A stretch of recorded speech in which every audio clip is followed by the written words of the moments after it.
Lá vem os levitas, que são da tribo sacerdotal de Moisés, de Miriam e Arão, com sua missão bem pastoral. Em sua voz ouve-se a voz de Moisés. Cada Deuteronômio é a palavra, luz para o povo caminhar. Lá, lará, lá, lará, lá, lará. Sim, ó Israel, ouviste a Deus, guardaste aliança e fé, sendo fiel, ganhaste o chão que te mostrou teu Deus Javé. Hoje é, porém, nova libertação. O Deus amor em Jesus Cristo mostrou seu rosto com paixão.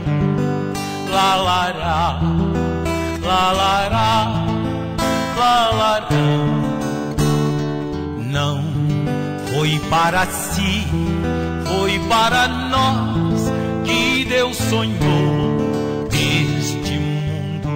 Somos chamados a bem cuidar do lar comum que Ele criou. Eu na aliança, dizendo logo um sim. Já começamos, muito erramos, mas só se aprende, é mesmo assim. Lá, lará, lá, lará, lá, lará. Ó, pelos impérios de ontem, de hoje, quanta opressão já sofreu a humanidade, jugo pesado de escravidão. Há dois caminhos a escolher, o da justiça e paz, ou o caminho da violência, do egoísmo, só desfaz.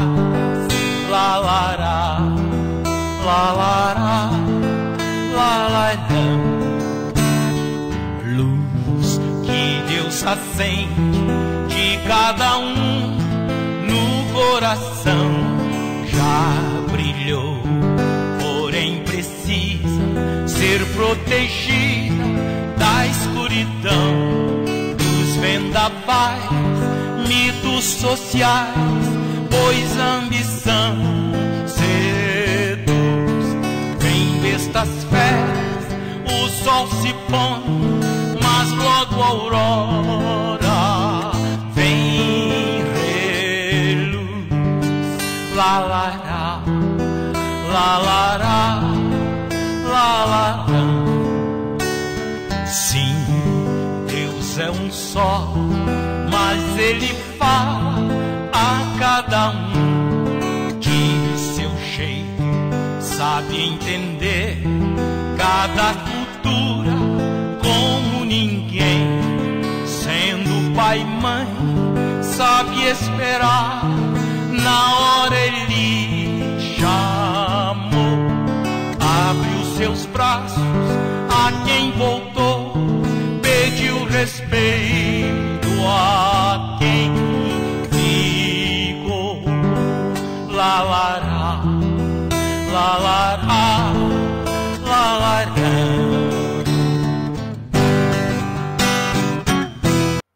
Olá, eu sou o Frei Gilvander Luiz Moreira, sou assessor do Centro Ecumênico de Estudos Bíblicos, o CEBI. Estamos aqui para, junto com a irmã Marisa Saboia, que também é do CEBI Minas, e também junto com a Julieta Amaral, que também é do CEBI, para apresentarmos aqui um pouco de subsídios, cartilha bíblica e texto base para o mês da Bíblia, próximo, setembro de 2020, que nesse ano terá como tema, o assunto, o livro do Deuteronômio. Há 50 anos, a Igreja do Brasil celebra, todo mês de setembro, o mês da Bíblia. E esse ano, o tema é sobre o livro do Deuteronômio. E nós, do CEBI, Centro Ecumênico de Estudos Bíblicos no estado de Minas Gerais, nos dedicamos há mais de 20 anos, a todo ano, a elaborar uma cartilha com vários círculos bíblicos, com uma celebração final, e também um livrinho, que nós chamamos de texto base, para subsidiar uma leitura popular, comunitária, transformadora, militante, ecumênica dos textos bíblicos.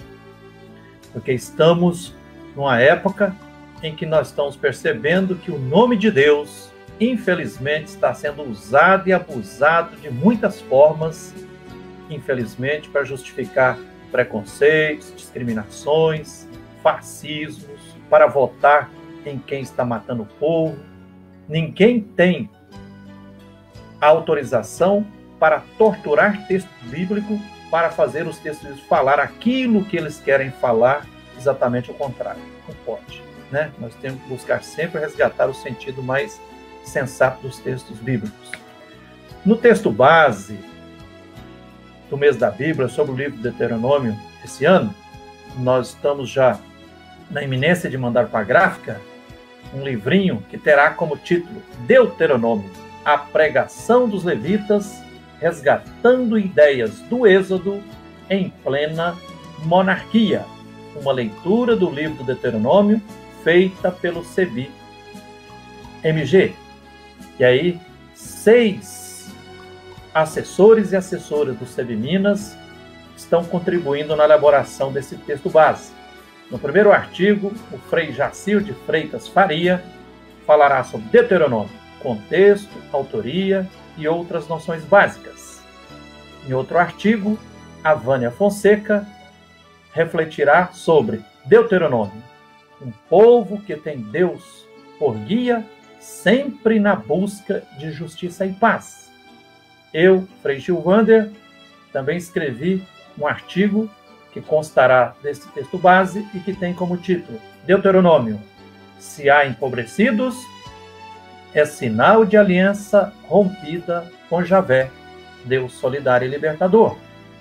O pastor Westner Clay Peixoto também nos brindou com um artigo que tem como título Como o Deuteronômio ajuda a redescobrir ética adulta, equilibrada e vivencial. Ieda Santos Leite escreveu um artigo que tem como título Perspectivas do Deuteronômio para o diálogo ecumênico e interreligioso. E a nossa amiga e também assessora do CEBI, Lúcia Diniz, escreveu um artigo que consta também do texto base, que tem como título Conjuntura Política Atual à luz da reflexão deuteronômica. Irmã Marisa Saboia, libere o seu microfone. Isso foi uma coisa que a gente entrou, talvez por causa justamente da pandemia, né? Entramos nessa era digital com a força, porque eu, por exemplo, desde março não saio de casa. O Brasil está ganhando esse triste campeonato do número de pessoas que estão morrendo. Estou muito feliz de ver vocês, né? E quem sabe em setembro nós já estaremos aqui todas juntas em Belo Horizonte, né? Ao vivo, a cores e podendo até nos abraçar e falar de perto, sem máscara. Exatamente, irmã Marisa, mas que toda crise é fértil, toda noite, por mais escura que seja, já traz em si luz, traz em si luzes, né? E, por exemplo, uma alegria que eu estou sentindo é estarmos aqui nessa live, gravando esse vídeo que será para promover chaves de leitura para o livro do Deuteronômio. E você, irmã Marisa, com mais de 80 anos, já entrosando com esse tal de live e participando conosco. Que beleza, né? Ah, é. Com a Carislene perto, né, que é a nossa técnica aqui, eu faço qualquer coisa, porque sem ela eu não faria, não. Parabéns. Irmã Marisa, você é uma criança, está no nosso coração. Então, para a gente dar mais um passo na nossa prosa aqui, irmã Marisa Saboia, quais são as chaves de leitura que a gente precisa partilhar e socializar com as pessoas para que possamos animar as pessoas e as comunidades a fazer uma leitura sensata, libertadora, uma leitura ecumênica, transformadora, desse importante livro da Bíblia, né, o 5º livro da Bíblia, o Deuteronômio. A palavra com você. Bom, então eu vou me basear numas palestras que tive a felicidade de ouvir do Rafael Rodrigues Silva, que é o diretor nacional do CEBI. Ele veio nos dar algumas dessas chaves e eu estou baseando nele. O livro do Deuteronômio tem a sua origem nas rodas de conversa que o povo tribal de Israel fez logo ao chegar na Terra Prometida, né? Quando eles se estabeleceram na Terra Prometida, eles tinham aqueles costumes das rodas de conversa à noite em volta da fogueira. Como hoje aqui no Brasil, eu acredito que as tribos de índios fazem, né, com muita sabedoria, ouvindo os anciãos das tribos. E aí, o que essas rodas de conversa falavam? Era aquela vontade de pensar como que ia ser a vida na nova terra. Eles tinham saído da escravidão do Egito, tinham fugido, né, do Egito e tinham também chegado a essa terra prometida por Deus aos seus antepassados. Então, eles agora, Egito nunca mais, né, queriam estabelecer alguns costumes, algumas leis, e sobre isso eram as conversas.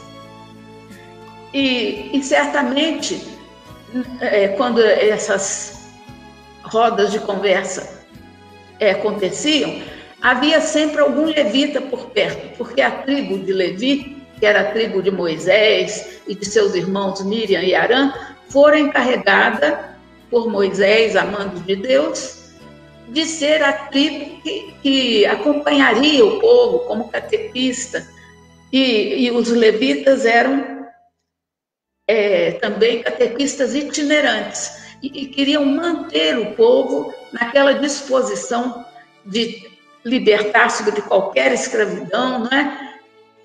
E para a gente dar um exemplo, eles nessa época, nos primeiros tempos, tentaram organizar a vida dos clãs. Clãs significa grupos de famílias, né? Por exemplo, umas 50 famílias, mais ou menos, morando numa aldeia, formavam um clã. Então, eles queriam manter esse sentido libertador. Eu acho uma maravilha que o povo de Israel, o povo da Bíblia, tenha começado assim essa sua organização de baixo para cima, e não de cima para baixo, como às vezes acontece, né? Das rodas de conversa surgiram, não vou dizer leis, mas quem sabe a regulamentação de leis. E sempre o propósito era aquele de igualdade, né? De liberdade, de fraternidade, que depois será o lema da Revolução Francesa na época moderna. Então, como é que eles sabiam que quando houvesse alguém pobre a ponto de precisar mendigar para viver, seria o fracasso total do seu ideal de liberdade, né, e da vida clânica. Então, uma das leis nós podemos, para ter o sabor de entender bem que leis eram essas, eram coisas práticas assim. Por exemplo, a lei do restolho, uma coisa tão simples. Quando os donos de terra faziam a colheita, eles combinaram que não deveriam repassar. Aquilo que colheram da primeira vez, levavam. mas se alguma coisa ficasse para trás, seria para os menos favorecidos, para os pobres. Então, o restolho da colheita já era, por tradição, o direito dos pobres. Parece que aqui no Brasil tinha um costume na roça de deixar esse restolho para os passarinhos, né? Mas ali era para os pobres. Muito mais interessante, né? Porque os passarinhos na natureza sempre se viram, né? Mas aí, essa lei do restolho era uma regulamentação, vamos dizer assim, da lei do Decálogo, que diz cujo sentido é amar o próximo como a si mesmo, não é? E outra lei muito interessante é a lei do levirato. Levir é o nome do cunhado. Quando um homem morresse e ficasse a sua mulher viúva e sem filhos, o parente mais próximo, quase sempre um cunhado, assumia a responsabilidade de engravidar a sua cunhada em nome do falecido. Então, o filho que nascia era considerado filho do falecido, com direito de herança e tudo mais, como se fosse filho do falecido, porque assim aquela família não se extinguiria em Israel. Olha que lei interessante, né? E isso aparece muito no livro de Ruth. Todas essas que eu estou falando apresentam a lei do restolho, a lei do levirato, e ainda outra lei muito oportuna, a lei do ano sabático. O ano em que todo mundo que tivesse dívidas, as dívidas seriam perdoadas. Se ele tivesse vendido a sua terra, a terra voltaria para ele. E se ele fosse escravo, seria libertado. Então, o ano sabático não é que ele acontecia para todos ao mesmo tempo, mas era de acordo com um calendário que era variável, né? Porque se a pessoa estivesse todo mundo fazendo ano sabático, não haveria produção, porque a terra também, no ano sabático, descansava. Mas enquanto uma família, um clã, estava fazendo a terra descansar para se revigorar mais e produzir melhor, os outros não estavam. E aí poderia ele usufruir comprando a terra dos seus vizinhos que não estavam em ano sabático. Então, isso aí mostra, né? A gente pode concluir que essas rodas de conversa eram para mostrar essas coisas e outras, né? Que sempre contribuíam para o bem-estar do povo e que eram costumes e leis que brotavam do próprio povo, porque ninguém como o próprio povo sabia a sua situação e o que era melhor para eles, né? Então, a gente vai perceber essa chave de leitura, eu diria assim, um esforço comum para que não haja ninguém empobrecido, que todos tenham uma vida digna. Eu fico sonhando, será que o Brasil não podia fazer isso de alguma maneira? Não é? Quem sabe depois dessa epidemia em que tanta solidariedade apareceu, a gente não adquiriria esse espírito, né? Verdadeiramente de Deus, né? Porque Deus é o Pai de todos e quer que nós sejamos irmãos. E isso, então, eram os assuntos, assim, vamos dizer, de uma primeira etapa. Depois, quando o tempo foi passando, as coisas foram afrouxando, né? Porque o ser humano, o ano sabático, que era de 7 em 7 anos, virou ano jubilar de 50 em 50 anos. Já era muito difícil, né? 7 vezes mais, 7 vezes 7, 49, e o ano sabático era o número 50. Mas, assim mesmo, ainda havia, né? Se alguém tivesse vendido uma terra, ele provavelmente não iria receber de volta, mas quem sabe os seus herdeiros iriam receber, já era alguma coisa, e a família teria um jeito de se refazer naquela perda que havia sofrido. Então, nesse tempo aí, os levitas tentam ressuscitar os costumes, a memória dos costumes primitivos, despertar a fidelidade e a aliança com Deus, porque essas coisas de desigualdade, de injustiça, de não se importar com o próximo, quebram a aliança não só com os irmãos, mas quebram especialmente a aliança com Deus, porque o que Deus quer é que nós sejamos irmãos. Então não há jeito de fazer uma aliança vertical com Deus, a não ser passando pelos irmãos, como nós sabemos. E então os levitas continuavam essa pregação. E eles iam circulando pelo meio do povo, faziam a renovação da aliança nos santuários populares, né, que havia em Israel, como, por exemplo, o santuário de Siquém, de Betel e de Gilgal. Nesses santuários o povo se reunia, ouvia as perguntas, né, que os levitas faziam e respondia em coro, abençoando quem cumprisse a aliança, e no outro se colocava em 2 morros, montanhas. Aí um coro amaldiçoava os infiéis à aliança e o outro coro abençoava. Então, isso deveria ter um efeito muito poderoso, né, na mentalidade do povo, porque eles estavam ou se abençoando ou se amaldiçoando, conforme a vida que levavam.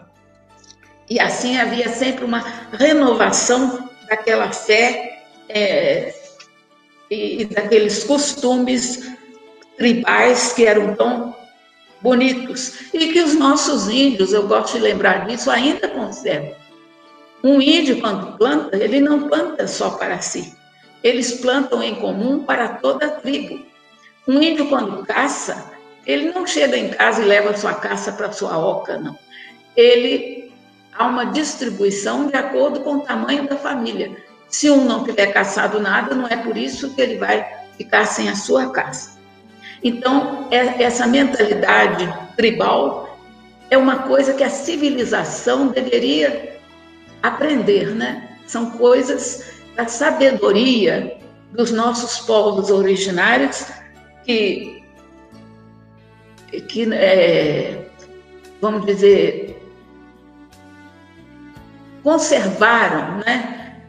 E que até hoje os índios poderiam ser nossos mestres em questão de organização popular e de justiça real e concreta, e não uma justiça muito teórica e abstrata, que quem tem dinheiro ganha justiça porque arruma um bom advogado, e quem não tem dinheiro jamais consegue pagar um advogado e tem uma justiça que ninguém liga para ela, né?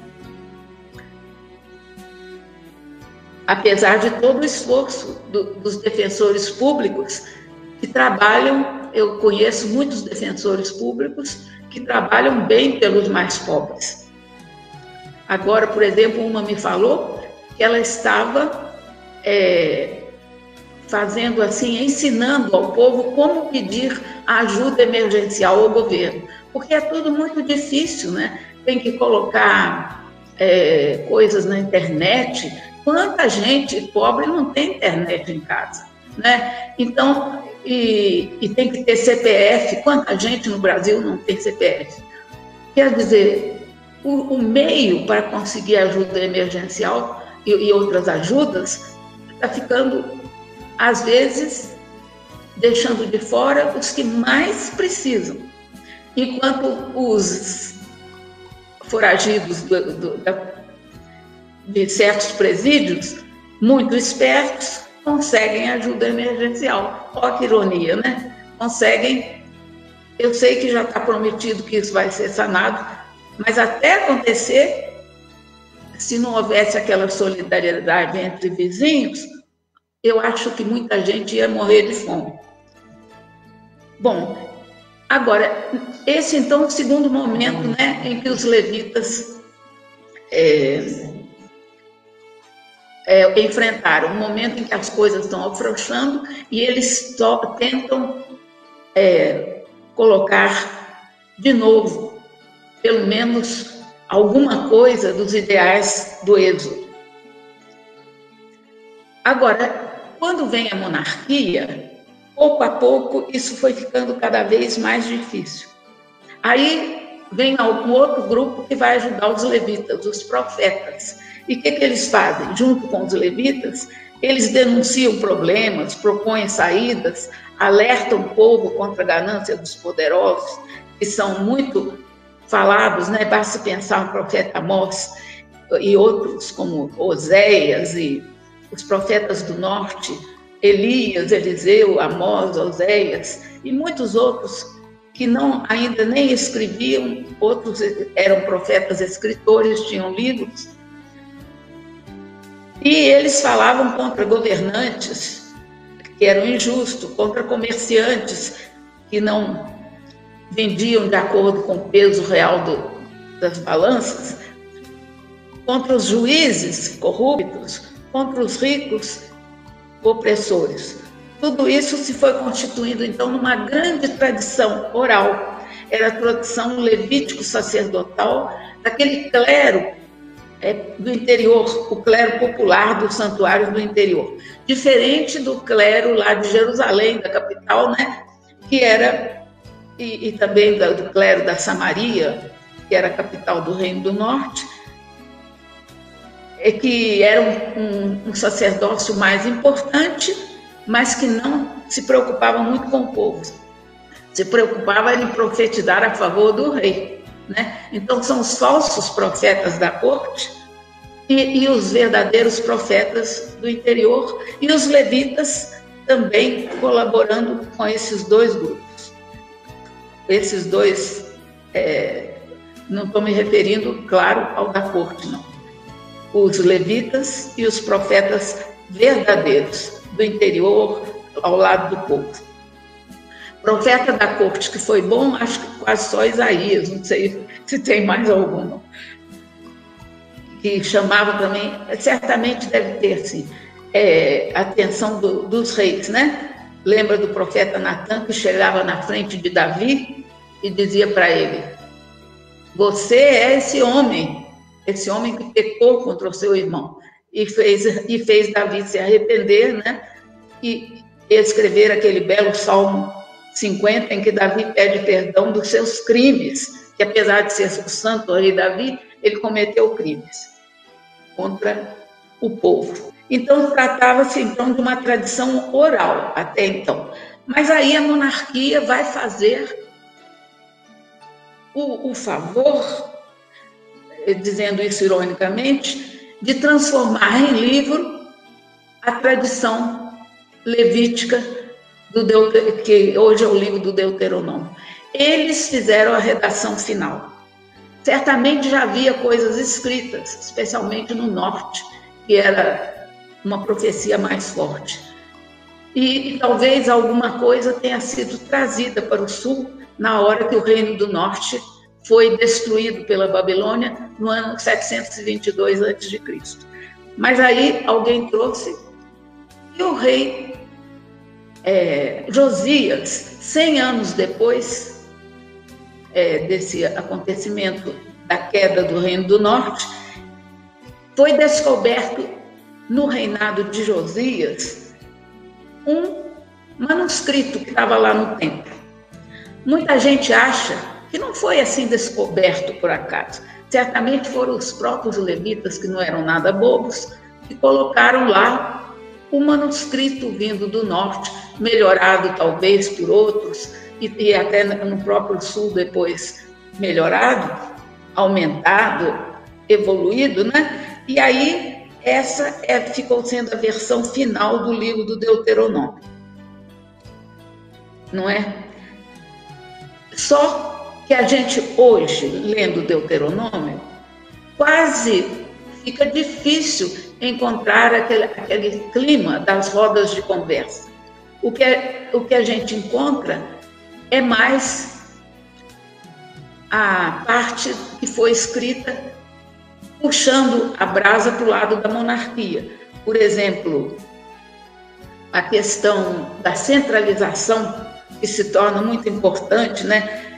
Um só Deus, um só povo, um só rei, um só lugar de culto. E aí são destruídos os santuários do interior, como Betel, como Gilgal e como Siquém, onde o povo se reunia para refletir e renovar a aliança. E a corte pensando mais nessa parte. Então, a gente, para ler o livro do Deuteronômio, tem que ser como um garimpeiro que pega a bateia cheia de cascalho e diamante e tem que ir catando onde que está o diamante e lavando para fora o cascalho. De fato, o livro do Deuteronômio é um livro para ser escolhido. Nem tudo que está ali é palavra de Deus, porque na Bíblia a palavra humana se mistura com a palavra divina. E a gente tem que fazer esse trabalho de garimpo mesmo, não só no Deuteronômio, mas em outros livros. Mas a palavra de Deus, a gente tem que ler por trás das palavras humanas a palavra de Deus. Esse é o jeito do CEBI, como nós sabemos, né? O que está por trás das palavras. É como os diamantes que estão por trás daquele monte de cascalho que tem ali. Porque, às vezes, por exemplo, há muita preocupação com coisas assim como regras alimentares, não comer a carne em qualquer lugar, mas no lugar que Deus marcou. Eu acho que Deus não está somando com isso, né? Está somando com a verdadeira justiça para o povo. Concluindo, a gente pode dizer que a grande chave de leitura do Deuteronômio seria essa. É um livro que brotou do povo como origem, mas que aos poucos foi sendo cooptado pela monarquia e hoje lê-lo não é fácil. Por isso que o CEBI, na sua cartilha, escolhe uns textos bem quentes que ainda estão lá, porque a palavra de Deus não é amordaçada, nunca.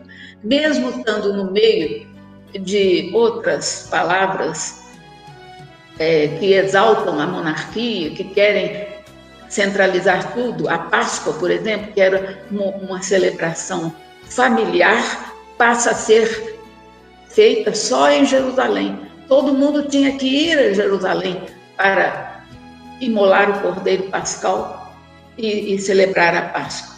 Nada acontece na história, né, da qual não se tira algum proveito. Certamente essa celebração da Páscoa centralizada deve ter tido alguma incidência também, mas no fundo atrapalhou um pouco também.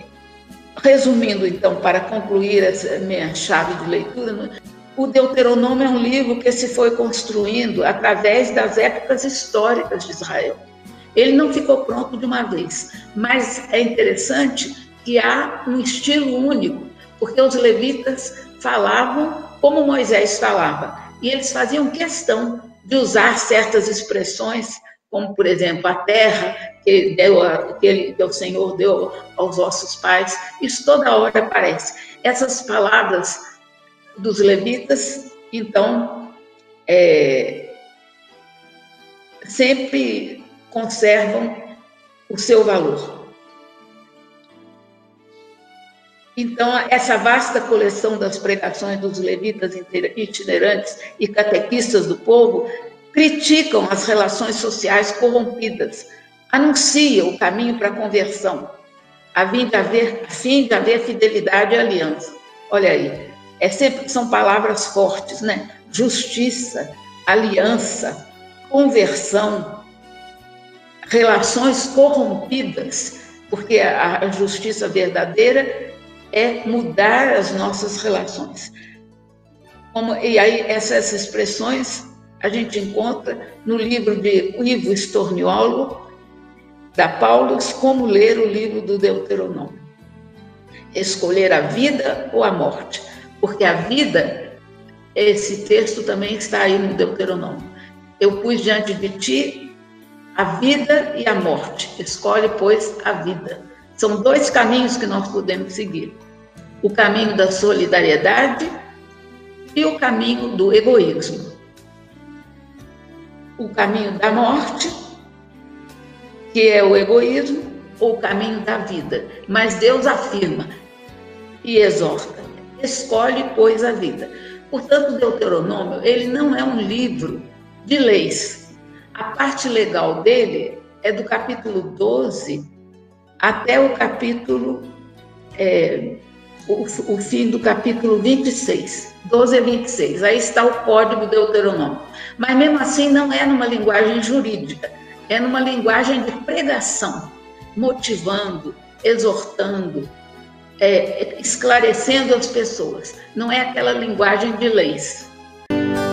Lá vem os levitas, que são da tribo sacerdotal de Moisés, de Miriam e Arão, com sua missão bem pastoral.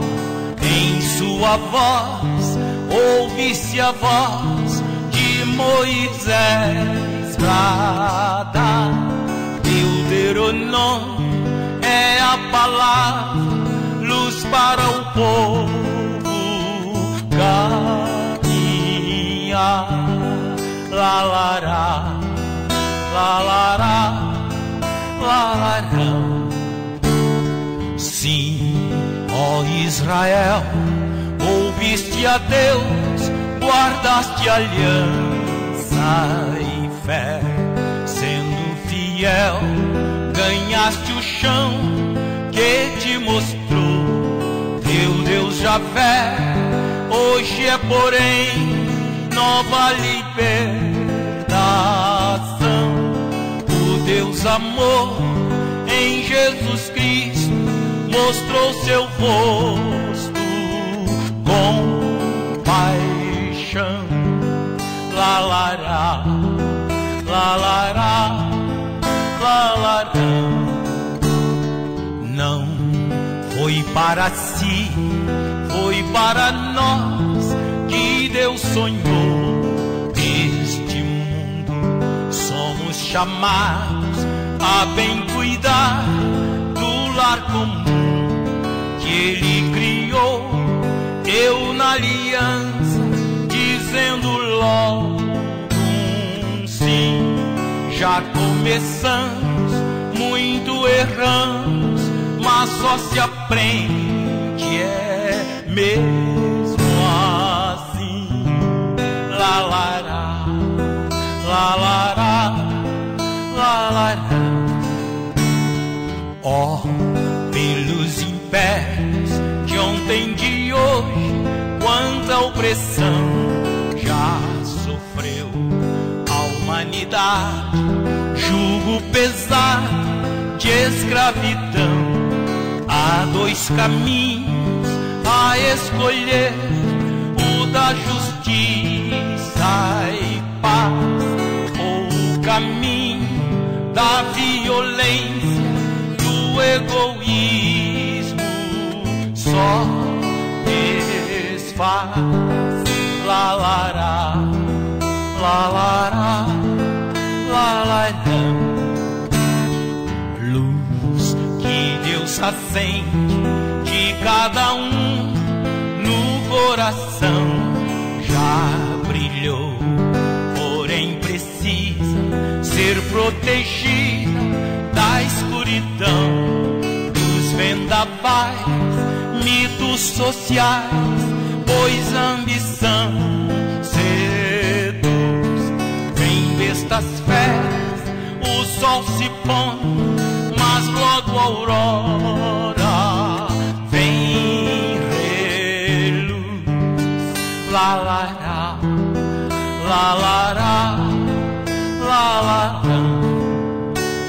Sim, Deus é um só, mas Ele fala a cada um de seu jeito, sabe entender cada cultura como ninguém. Sendo pai e mãe, sabe esperar Na hora ele chamou, abriu seus braços a quem voltou, pediu respeito a quem ficou. Lá, lá, lá, lá, lá.